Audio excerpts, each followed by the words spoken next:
उसकी पत्नी ने कहा कि उनके बीच एक ऐसा रिश्ता था, प्रेम और दोस्ती का ऐसा रिश्ता था कि वो एक दूसरे को बच्चों की तरह हंसाते थे। सोशल मीडिया पर एक वीडियो भी जारी है जिसमें पूरा परिवार एक साथ बैठा हुआ ताश खेल रहा है और ऐसे हंस रहे हैं कि उस वीडियो को देख के किसी का भी दिल टूट जाए कि इस परिवार को इस तरह से उजड़ने क्यों दिया हमने। 22 अप्रैल 2025 को बैसारन वैली में मौसम का मिजाज अच्छा था। जैसे हर रोज लगातार 1000 से 1500 लोग वहां पहुंचते थे, उसी तरह से उस दिन भी तमाम पर्यटक वहां पहुंचे। वहां का रास्ता आसान नहीं है अध्यक्ष महोदय जी, जंगल से जाना पड़ता है, पहाड़ों के बीच जाना पड़ता है, घोड़े से जाना पड़ता है। ये परिवार वहां पहुंचे, मौसम सुहाना था, उनके बच्चे ट्रैम्पोलिन पे खेल रहे थे, कोई जिपलाइन कर रहा था, कोई चाय पी रहा था, तो कोई कश्मीर की सुंदर वादियों की ठंडी हवा का मज़ा ले रहा था। शुभम अपनी पत्नी के साथ एक स्टॉल पे खड़े थे। तभी अचानक 4 आतंकवादी जंगल में से निकलते हैं और शुभम को वहीं अपनी पत्नी के सामने मार डालते हैं। उसके बाद वे वहां से पूरे वैली में 1 घंटे के लिए लोगों को चुन चुन कर मारते हैं। किसी के पति को अपनी पत्नी के आंखों के सामने, किसी के पिता को अपने बेटे के सामने, चुन चुन कर 26 लोगों को मार डालते हैं। शुभम की पत्नी घबराकर वहां से भागने की कोशिश करती है, अपनी जान बचाने के लिए जंगल की तरफ दौड़ती है। वहां पता चलता है कि तमाम लोग जंगल की तरफ दौड़े हैं और अपनी जान बचाने की कोशिश कर रहे हैं। कोई अपने बेटे का हाथ पकड़ के पहाड़ों पर घसीटता हुआ जा रहा है, कोई कश्मीरी घोड़े वालों और गाइडों की मदद लेते हुए चले जा रहा है। कोई रास्ता नहीं है, कोई तरीका नहीं है, लेकिन किसी न किसी तरह से शुभम की पत्नी के शब्दों में किसी ऐसी शक्ति ने हमको बचा कर रखा कि हमें किसी न किसी तरह से हम अकेले नीचे पहुंचे। और मैं उनके लफ्ज पढ़ना चाहती हूं, क्योंकि उन्होंने कहा कि इस पूरे समय जब 1 घंटे के लिए चुन चुन कर भारतीय नागरिकों को मारा जा रहा था, इस पूरे समय उसे एक सुरक्षाकर्मी नहीं दिखा, एक सैनिक नहीं दिखा।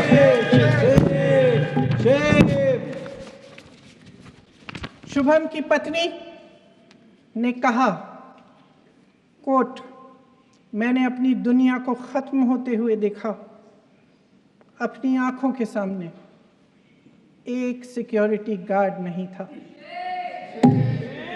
मैं ये कह सकती हूं कि देश ने, सरकार ने हमें वहां पे अनाथ छोड़ दिया था।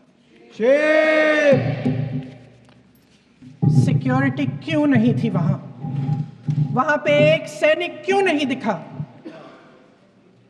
क्या सरकार को मालूम नहीं था कि यहां रोज 1000 से 1500 पर्यटक जाते हैं? क्या सरकार को मालूम नहीं था कि यहाँ के पहुंचने के लिए जंगल के रास्ते से जाना पड़ता है? अगर कुछ हो जाएगा तो लोग वहां से निकल नहीं पाएंगे। एक चिकित्सा का इंतजाम नहीं था, फर्स्ट एड का इंतजाम नहीं था, कोई इंतजाम नहीं था, ना सुरक्षा का ना फर्स्ट एड का। इन लोगों को भगवान भरोसे छोड़ दिया गया। ये लोग वहां पे इस सरकार के भरोसे गए और इस सरकार ने उन्हें भगवान भरोसे छोड़ दिया।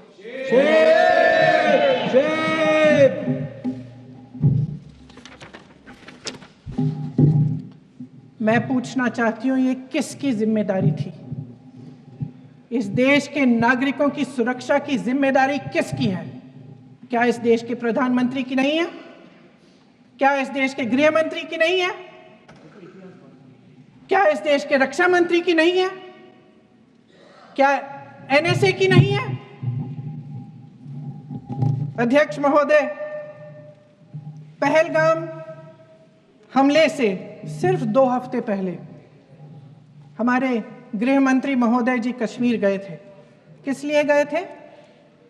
जो सुरक्षा की व्यवस्था है इसको देखने के लिए गए थे, इसको रिव्यू करने के लिए गए थे। और उन्होंने वहां कहा कि आतंकवाद पर विजय प्राप्त हुई है। ये 2 हफ्ते पहले है। 3 महीने बाद JNK के गवर्नर साहब एक आम इंटरव्यू में ऐसे ही चलते चलते कह देते हैं कि हाँ, बैसारन वैली में बहुत लापरवाही हुई और इसके लिए मैं जिम्मेदारी लेता हूँ। ऐसे ही चलते चलते, और वो बात होती है, ख़त्म भी वहाँ होती है और वहीं ख़त्म हो जाती है। उनसे जिम्मेदारी ली भी नहीं जाती, कोई सवाल नहीं उठाता, कोई जवाब नहीं देता। अध्यक्ष महोदय, उस हमले की जिम्मेदारी एक आतंकवादी गुट जिसका नाम TRF है थोड़े दिनों बाद लेती है। कौन है ये TRF? 2019 में ये गुट बना। 2020 में इसने कश्मीर में आतंकवाद का काम शुरू कर दिया और अप्रैल 2020 से लेकर 22 अप्रैल 2025 तक इन्होंने 25 आतंकवादी हमले किए। गृह मंत्री महोदय ने जब UPA सरकार के समय के आतंकवादी हमले गिने तो लगभग 25 गिनवाए थे अभी अपने भाषण में। इस गुट ने कश्मीर में 25 हमले 2020 और 2025 के अंदर एक पूरी लिस्ट है इन हमलों की। मेरे पास इतना समय नहीं है इसलिए मैं एक एक को नहीं पढ़ना चाहती, लेकिन मैं इतना कहूंगी कि इनमें रियासी का हमला भी था 2024 का, जिसमें 9 लोग मारे गए और 41 लोग घायल हुए। कुल मिलाकर 2020 से लेकर 22 अप्रैल 2025 तक TRF ने 41 सेना और सुरक्षा कर्मियों की हत्या की, 27 सिविलियन की हत्या की और 54 लोगों को घायल किया था। भारत सरकार ने TRF को आतंकवादी संगठन का दर्जा कब दिया? 2020 में दिया, 2021 में दिया, 2022 में दिया, 2023 में दिया। 3 साल बाद, 3 सालों के लिए ये आतंकवादी गतिविधियां कर रहे हैं और आप इनको आतंकवादी संगठन तब कहते हैं 2023 में? इसकी क्या वजह थी? ये सब सरकार के संज्ञान में था।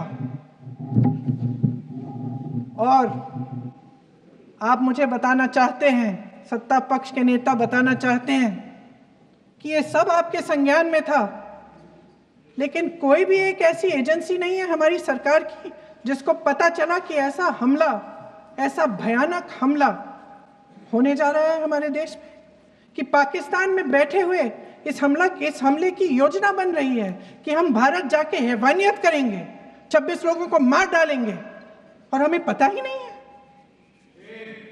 क्या ये हमारी एजेंसियों की विफलता है कि नहीं है? ये बहुत बड़ी विफलता है, ये एक बहुत बड़ी विफलता है। जानते थे कि ये गुट है, जानते थे कि 5 सालों से ये आतंकवादी हमले कर रहा है, अध्यापकों को मारा, आर्मी के बड़े बड़े अफसरों को मारा, आम जनता को मार डाला, पुलिस वालों को मार डाला, और आप इन पे निगरानी नहीं रख रहे थे। और ये जो एजेंसियां हैं इनकी जिम्मेदारी कौन लेगा? क्या IB चीफ ने अपना इस्तीफा दिया?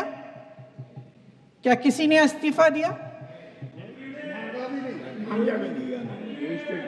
गृह मंत्री जी के कार्य क्षेत्र में आता है इंटेलिजेंस ब्यूरो। क्या गृह मंत्री जी ने इस्तीफा दिया? इस्तीफा छोड़िए, जिम्मेदारी ली।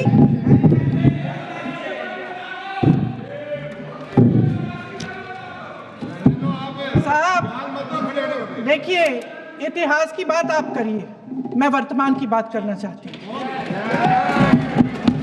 आपको तो एक बहाना चाहिए, आपको तो एक बहाना चाहिए। पूरे परिवार का नाम गिनवा देते हैं। अरे अपनी जिम्मेदारी खुद लीजिए, 11 सालों के लिए तो सत्ता में आप हैं। अभी नेहरू को छोड़ नहीं रहा। कल माननीय गौरव गोगोई जी ने अपने भाषण में पूछा गृह मंत्री जी से, क्या आपकी जिम्मेदारी नहीं थी? मैं देख रही थी। राजनाथ जी, रक्षा मंत्री जी यूं अपना सर हिला रहे थे, कुछ बोले नहीं। अंदर से ये महसूस हुआ होगा कि यहाँ कुछ जिम्मेदारी थी, लेकिन माननीय गृह मंत्री महोदय जी हंस रहे थे, वे हंस रहे थे।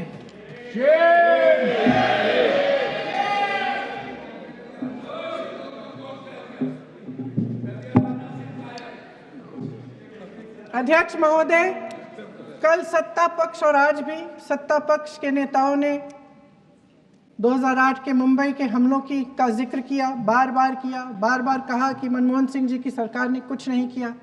ये तो जानकारी होगी ना कि उसी समय जब वो आतंकवादी हमला चल रहा था, तभी उन आतंकवादियों को मार डाला था, एक बचा था और उसको भी फांसी दे दी थी 2012 में।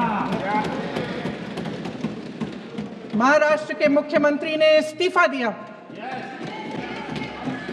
देश के गृह मंत्री ने जिम्मेदारी लेकर इस्तीफा दिया।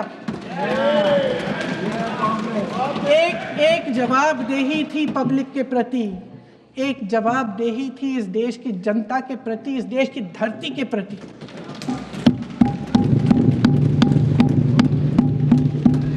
राजनाथ